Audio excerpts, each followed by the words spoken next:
Hello, we are at third station. I'm on a Silk Liner 5 in the closest seat to the phone seat that was open and not taken. Today we're heading out on the Wawa line to explore Philadelphia's secret charming branch line. So here's some history, and I'll see you further down the line. The history of the Media Wawa line, Philadelphia's secret charming branch line, traces back to 1831, when the Westchester Railroad built a line from Westchester to Malvern, where it connected with the Philadelphia and Columbia Railroad, a precursor to the Pennsylvania Railroad main line. The rest of the Media Wawa line was built by the Westchester and Philadelphia Railroad, who built a line west from Philadelphia starting in 1852. By 1854, the Westchester and Philadelphia Railroad had reached Media, and they had completed their line to Westchester by 1858. This construction required 4 massive trestles to be built, crossing over creeks and their river valleys. All 4 trestles remain today, and 3 of them, while not original, date all the way back to the 1890s.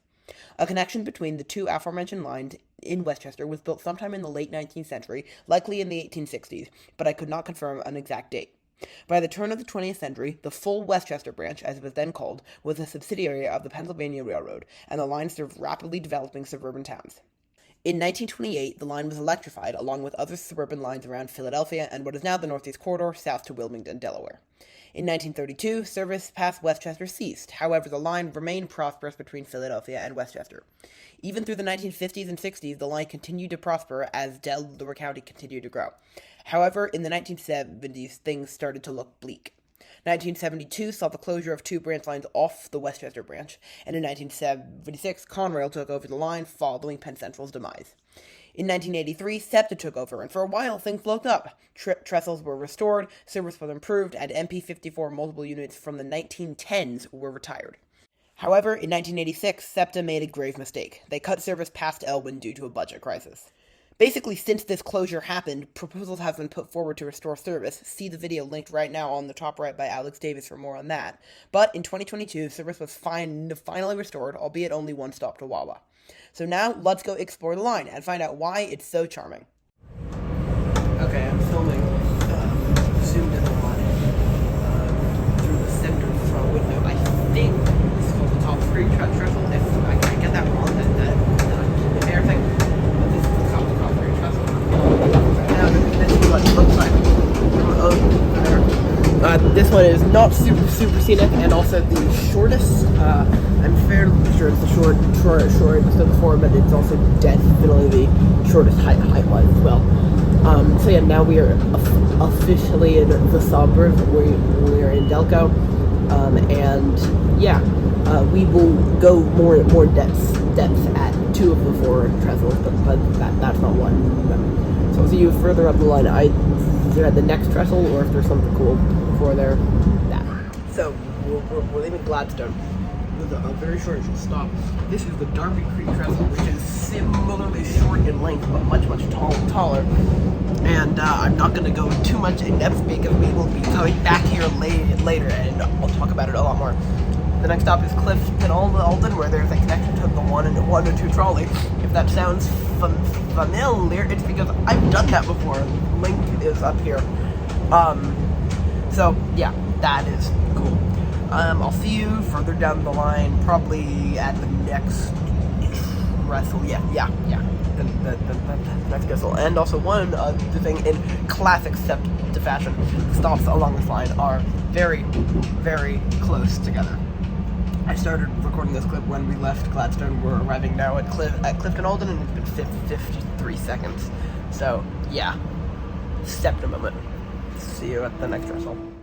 Okay, hi, I'm voicing this clip and also the next clip over because the audio in both was really awful for some reason. So what you're seeing now is the Crum Creek Trestle. This is just past Swarthmore, and we will be coming back here to explore. So if you think it looks cool, keep watching to see more. And then this clip here is the Ridley Creek Trestle, which is just after Media. So that one is the tallest on the line, and it's also very cool. So with those last 2 trestles out of the way, I'll see you at Wawa. Welcome to Wawa. This is a brand new station, or newish. It was built last year. It is in the middle of nowhere. There's a highway, and then if you look here, this is why the station exists. It's a massive park you can ride. It, I think, has around 600 spaces for cars, but I could be just pulling that figure out of nowhere. There are a bunch of key readers. I just tapped out at the one down there. There's a bus loop bay thing, where there's a 114 currently sitting there.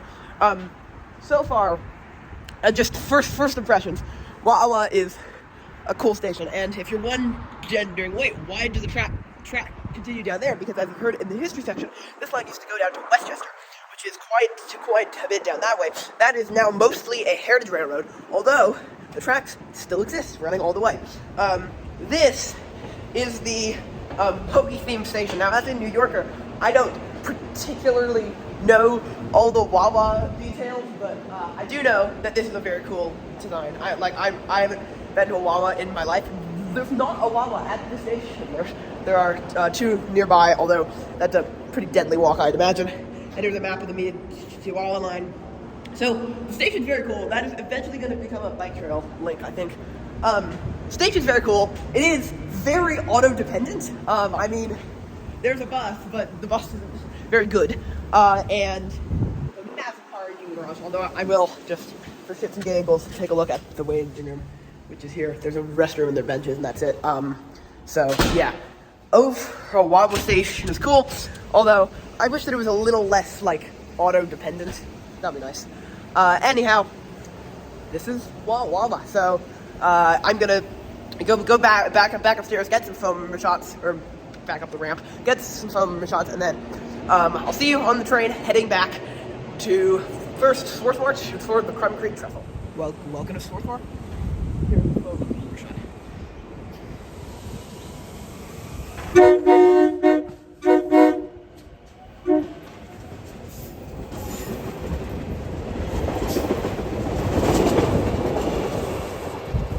And there goes the train on its way to city and the north town. So I'm gonna tap out, and because of train schedules, I can't go directly to the Crum Trestle. You may have seen in the phone shot the train, the next outbound train is right there, and I wouldn't make it. So instead, I have some time in Swarthmore. But first, here is the famed SEPTA beep. Alrighty, this is the Crum Trestle, so we're here. I came up this little side path off the main path in the Crum Creek Woods, which took me to this great vantage point. And looking down there, I also saw just from the train, it looks kind of flooded down there. I don't know if that's normal or if it's because it rained a lot last night, but yeah.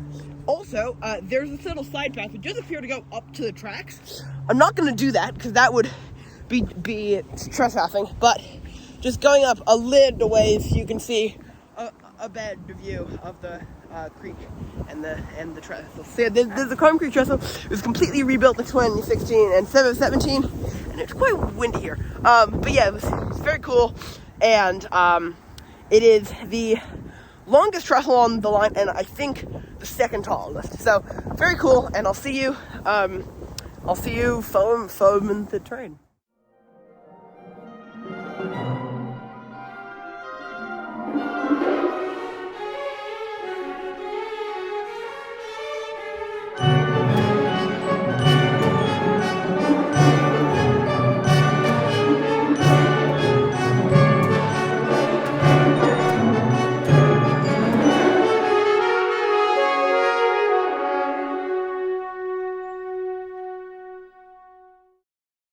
And now a voiceover again, because this video is getting really long.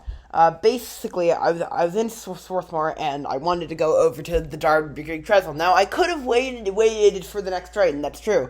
But here on the Ho-Ho-Ness Transit YouTube channel, if there's some weird transit nearby, we ride said weird transit. So this clip is of me at the Springfield Mall station, and if you know SEPTA, you know that is the 101 trolley. So I took the trolley one stop from there to Paper Mill Road, which is this clip now, which is the least used station on all of SEPTA. So here is me going crazy over, oh my gosh, guys, it's the least used station on all of SEPTA? So this is Paper Mill Road, the least used station on all of SEPTA. I don't think there's anyone else here, and if they are, they'd be in the shelter. Yeah, there's no one else here. The station gets, on average, 6 boardings and 9 leavings, or 15 riders per day total, making it the least used station on all of SEPTA. The least used regional rail station, Link Belt, gets 23 rides a day. It exists basically just to serve this park, and very few people use it, and since no one will just blow by if no one's there, it doesn't really slow down no one that much. So it's a very, very, very cute station, and I love it, and it's great. So now, 5 minutes later, you will see the trolley arriving, heading back towards 69th, but I'll be getting off earlier than that.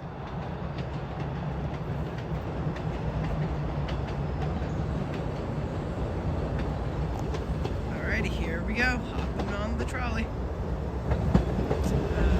Where we're going. Alright, on board. I'm not going to film much because I already made the video on these trolleys, but we're going to Trestle Park, which is about a 20-minute ride. So see you there, and then we'll do another long walk. So see you there. Okay, this video is getting really long, so I'm going to cut out a bunch and voice over to explain. The foam shot you're seeing now is of a train at Gladstone Station. I got off the trolley at Trestle Park, walked down to Gladstone. I am foaming this train, and in just a second, you'll see the Darby Creek Trestle. So let's cut to that now. Alrighty, so this is the Darby Creek Trestle. It crosses the Darby Creek, which is down there. This is the shortest lengthwise of the viaduct. It's only 274 feet. I couldn't find an exact stat of how tall it is on Wikipedia. I will put that up here if I am able to find something by using Google Earth, but it looks pretty tall. It's cool. It crosses this little road, then the Darby Creek, and that is the driveway with one of the entrances to Gladstone Station. So, overall, very cool. The Darby Creek is pretty dry right now, right there, but it's still very cool. And just how the Ridley Creek one is painted vibrant blue, this one is painted vibrant green. So yeah, that's the Darby Creek Viaduct. I'll see you back up at Gladstone Station with a foam shot of my train. Alrighty, Eddie, my train is nearly here. So just do some memming up. This line is incredibly cool. Combined with the trolleys, this whole area is really cool. I think Media is a really, really cute town, and if you haven't seen the video that I've linked like 4 times now, here, watch that. It's really cool. Swarthmore, I mean, yes, it's a college town, but also it's a cute town. There's so many areas here that are really nice, and the line past me, Steel Wall Rural, is also scenic, and then also there are these really cool treads. So there's really no reason to not like this line, and that's why I'm saying it's charming. And I'm saying it's secret because it's kind of unknown how beautiful and how cool and nice to explore this line is. And if you're ever in Philly and want to go take a train ride, taking the Media line is a great choice. So my train back is 5 singles, 5 single cars still for line or 5, which I hope means that I'll be able to sit in the back foam seat. But thank you very much for watching, and I'll leave you with a foam shot of the train arriving.